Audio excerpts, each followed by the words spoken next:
አንዲት ልጅ ሰው በኮሜንት ስለሰደባት ራሷን አጠፋች ብሎ ሰው ነግሮኛል ትናንት። በጣም ያሳዝናል። እውነቴን ነው የምነግራችሁ። እንዴት ክቡር የእግዚአብሔርን ፍጥረት ሰድበን እንገላለን በእውነት ማለት ነው።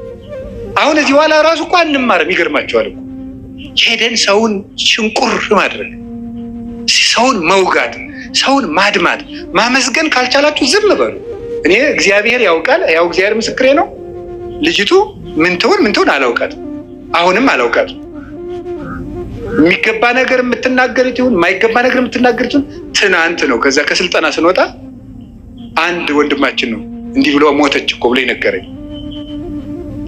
ይሄ ምንድን ተምራችሁበታል? አሁን የልጅቱን ሞት አንደኛ ክፉ ቃል ቢነገረን መሞት የለብንም ወገኖች።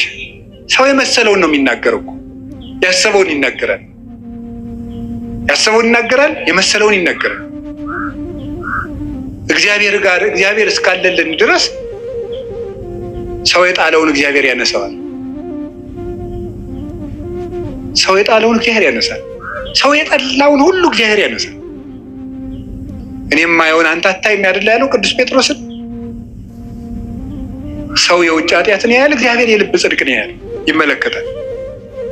እና በህይወታችሁ ዘመን ከዚህ ልጅ ህይወት ተነስቼ ብነግራችሁ እኔ ሃይማኖቷን ምን ይሆን አላውቅም። ምነግራችሁ ግን ስለ ሰው አስተያየት ብላችሁ አትኑሩ፣ ስለ እግዚአብሔር ብላችሁ ኑሩ። ምክር ከሆነ ተቀበሉት። እንዲያውም አንድ ነገር በዚያው ሰው ሲናገራችሁ ምን ማሰብ እንደሚገባችሁ አንድ የቅዱስ ዮሐንስ አፈወርቅን 3 ንግግሮች ልንገራችሁ። ሰው ክፉ ቃል ሲነገራችሁ ደግሞ ነገም እናንተ እንዳትሞቱ ብዬ ነው። ሰው ክፉ ቃል ሲነገራችሁ ምንድነው ማሰብ ያለባችሁ? 3 ነገር ነው ማሰብ ያለባችሁ። ቅዱስ ዮሐንስ አፈወርቅ ዮሐንስ ወንጌልን ሲተረጉም የተናገረው ነው። አንደኛው ያለብህን ስህተት ከሆነ የሚናገርህ አትጥላው፣ መስታወት ሆነዋልና ነው። አትጥላው፣ ሂድና አስተካክል። መስታወት አሁን እዚህ ላይ እንደው አንዳንድ ጊዜ እንደው እስቲ ገብስ ቆሎ በልተን በተልባ ወጥ በልተን ጥርሳችን ላይ ልጥፍ ብሎ ገብሱ መስታወት ስናይ እንደው ገብሱ ጥርሳችን ላይ ብታዩት አፈር ያባህንት መስታወት እንደው ብለህ ትሰብሩታላችሁ? አሰብሩትም እንዴ? ታነሳላችሁ ጉድፋችሁን ማለት ነው።